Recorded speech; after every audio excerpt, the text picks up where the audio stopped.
Details tonight on a shooting at a Tucson bar that left one person seriously injured.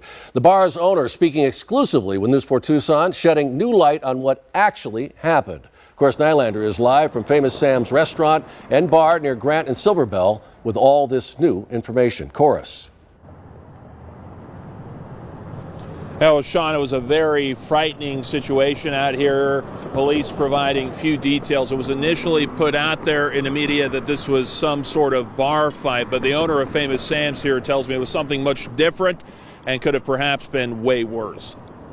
For 30 years, Mark Rude has owned Famous Sam's, which has 4 Tucson locations. Yesterday, at this location on Grant and Silver Bell, may be the worst situation he's dealt with. When you're in a bar business, there are problems, but nothing like this. Mark wasn't at work, but based on accounts from his staff, he says everything started with a man hurling racial slurs and threatening violence. He was throwing out some stuff about the KKK and something about, I'll bring a bomb back or something. His staff got the man to leave, but about an hour and a half later, just after 6 p.m. yesterday, the man returned with a rifle, firing a warning shot into the ceiling. So obviously everybody heard that, and a little panic came on.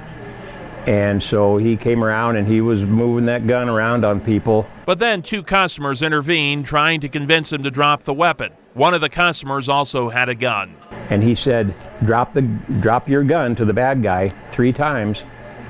And the bad guy wouldn't, and he leveled it right at the guy.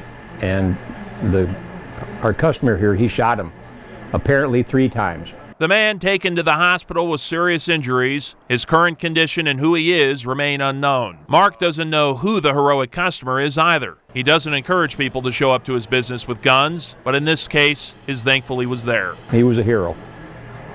And I appreciate what he did because he saved, other customers and our employees. And so, yeah, unfortunate situation, but he did good.